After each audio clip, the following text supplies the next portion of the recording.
Howdy, my name is Nonat, and OneD&D is right around the corner, and by right around the corner, I mean about 2 years away. But that being said, I can't stop thinking about it. I'm just so curious what they're gonna do with the 5E system, what they're going to expand, what they're going to simplify, what they're going to add, what they're going to subtract. I've been thinking about it so much that I wanted to make this video about my predictions for OneD&D. We're gonna be going over 5 different aspects of the game that I don't want to use the word confident, but I'm confident enough to say that I'm mostly confident will happen in OneD&D. I'm actually excited to come back to this video in 2 years' time to see exactly how right or wrong I was. Now, cut me some slack if I'm wrong, these things are really hard to predict. But you know what is easy to predict? The delicious and energizing experience of drinking G Fuel energy. Cut.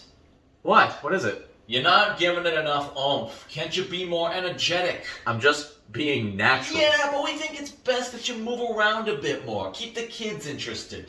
Oh, could you do that flossing dance during your read? You realize my audience demographic is 25 to 40, right?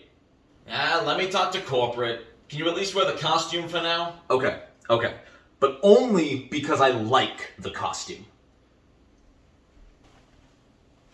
But you know what is easy to predict? The delicious and energizing experience of drinking G Fuel energy. Take it from me, G Fuel Man! Use code NONAT for 30% off your order through November 25th. Now if you'll excuse me, G Fuel Man, away! Oh, that's good. That's really good. Starting off with what I am most confident about, and I will actually be shocked if this doesn't happen, is class feats. We have already gotten confirmation that feats in OneD&D are no longer optional. Right at level 1, depending on your background or if you build your own, you will get a feat. And not only that, these feats have been confirmed to be power boosts. These aren't just gonna be little skill bonuses or optional effects. No, if you look at something like Tavern Brawler, that is a bonus to all damage with unarmed attacks. Or Magic Initiate, which is just a free cantrip and first level spell. These are huge power increases, so it would be a horribly missed opportunity to not offer specific power increases for the specific classes. And believe it or not, the game is already set up to implement these.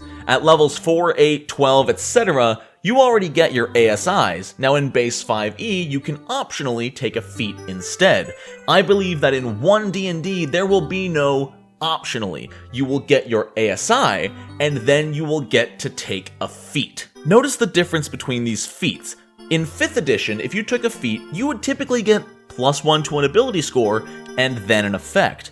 But look at OneD&D's feats. None of them offer an ability score increase. I believe you are going to get to add your +2 to anything you want, and then take a feat. I think there's going to be a list of universal feats with the ones that we see in the backgrounds available for purchase, for lack of a better term, but I also believe there is going to be a list of unique feats for every single class. And to even further back this up, there's something special about level 4.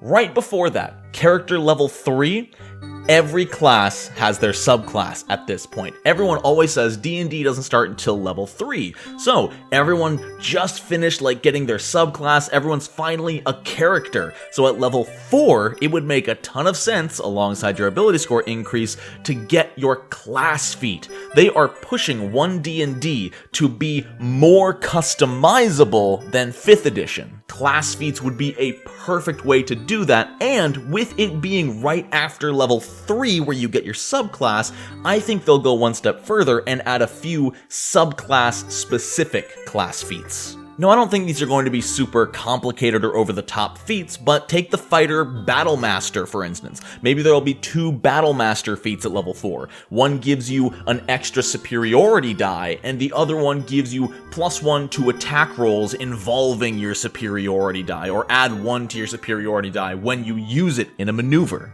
Unlike something like Pathfinder 2e with fairly horizontal progression with feats. Feats are never going to give you +2 to attack rolls. We've already seen and gotten confirmation that feats will be granting flat bonuses in OneD&D. They mentioned it in the interview that at higher levels, feats will be giving more bonuses to hit, bonuses to damage, bonuses to armor class, etc. With customization being the main goal of OneD&D, I think class feats at the same time as ASIs will be a great way to diversify characters between one another. I'll keep going down in order of most confident to least confident. My next most confident is that there is going to be better magic item pricing. We're going to get more information than 5Es, common through legendary, 5 price ranges, the end. People constantly complained about this and still do to this day. Look at this handsome fellow complaining about it. You should watch that after this video. Now, I don't think they're going to go as far as Pathfinder and give every item in the game a gold price. They don't want to overwhelm their players with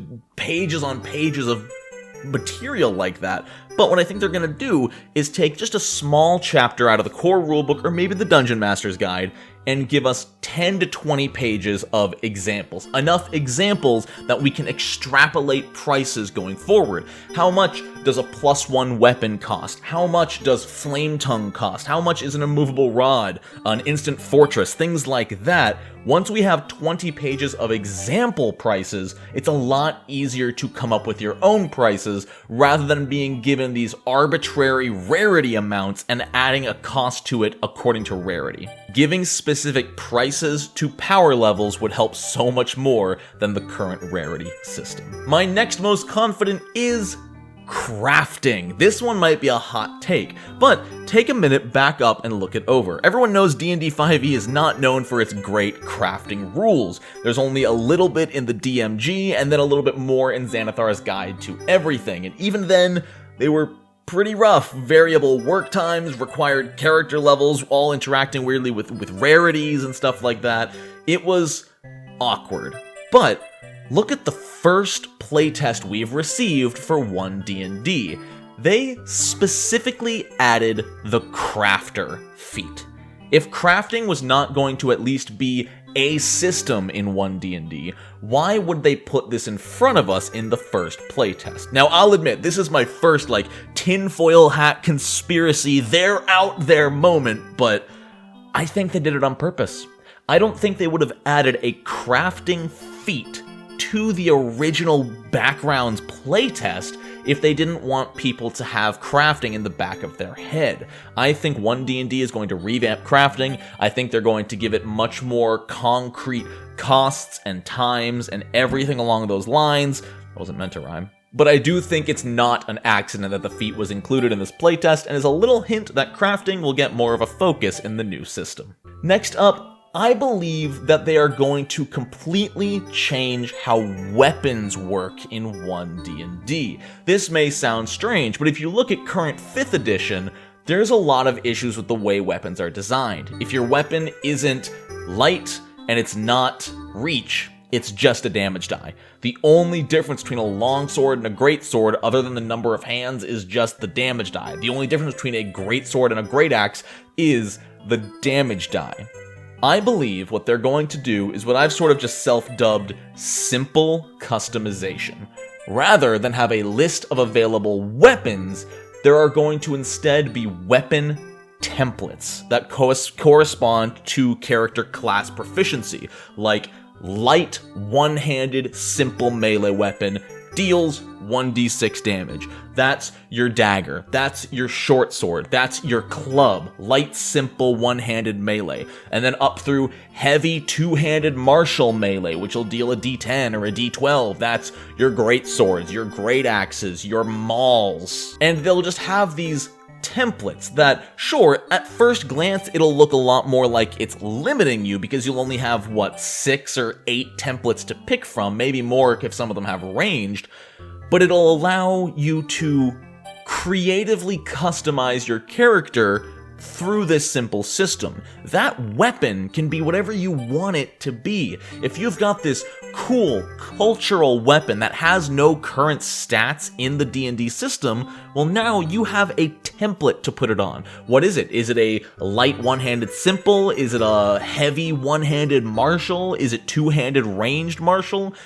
Whatever it ends up being, you just slap the appropriate template on the weapon, and it functions, and you get to play the character with the exact weapon you want without worrying about the statistics. It would make designing class features a little simpler as well. You know, the rogue sneak attack only works with one-handed, light, simple melee weapons, or just simple weapons, because I know they can do ranged sneak attacks as well. I think there would be some pushback at first, but especially with the way Wizards of the Coast is targeting OneD&D, this would be a welcomed change. Rather than having to pick between 15 to 30 different weapons with a lot of overlap, you only have to pick between like 8 different templates that line up with the weapon you want your character to use. And finally, this last one I'm actually still pretty confident of.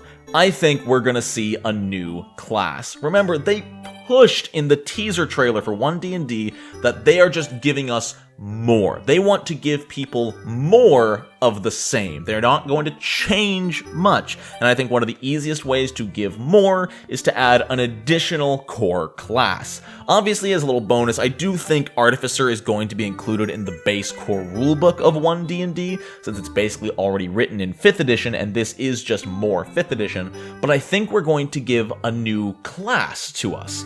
Now, I mean, looking back, 2nd edition D&D gave us the Ranger, 3rd edition gave us Barbarian, 4th edition gave us Warlock. Granted, 5th edition didn't really give us a new one unless you count the Blood Hunter, but I think that means A, we're overdue for a new class, and B, it would be the perfect way to get people hyped up and want to try out your new system, to try out the new class. I don't think it's going to be completely over-the-top original. You know, I don't think we're gonna get this wild class that's never existed before, but who knows?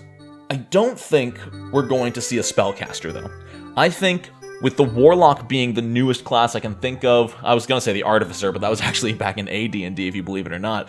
I don't think they want to give another spellcaster, but with the separating of the spell list into Arcane Primal Divine, maybe a new spellcaster would be the way to go. So, I don't know. I don't have a strong prediction on what that class could be, but I do feel pretty strongly that there will be a new class. And those are my strong predictions for OneD&D. I have a lot more ideas to talk about, so if you are interested in OneD&D theorizing, I'd be more than happy to make more videos like this if you let me know in the description. The comments. I mean, I'll also be able to tell through viewer metrics, you know what I'm saying? But yeah, if this video does well enough, maybe I'll start predicting what those class feats could be, or how subclasses and things will change in the future. I think it'd be a lot of fun to talk about, because I just love theorizing, and it's something I haven't gotten to do a lot on this channel, and I like to do it. I don't know, even if I'm totally off base, I love talking about what I think is on its way, and I love hearing from you, whether you agree, disagree, or have your own ideas on what's to come. But for now, I want to give a huge shout out to my patrons for supporting the channel. Thank you for keeping my lights on, and in the same vein, thank you to G Fuel for sponsoring the channel. Don't forget to use code NONAT for 30% off your order, as long as you order before the end of Monday. Thank you so very much for watching. Don't forget to like the video and subscribe to the channel if you want to see more. That's it from me. I hope you all have a wonderful rest of your day. And until next time, no nat ones.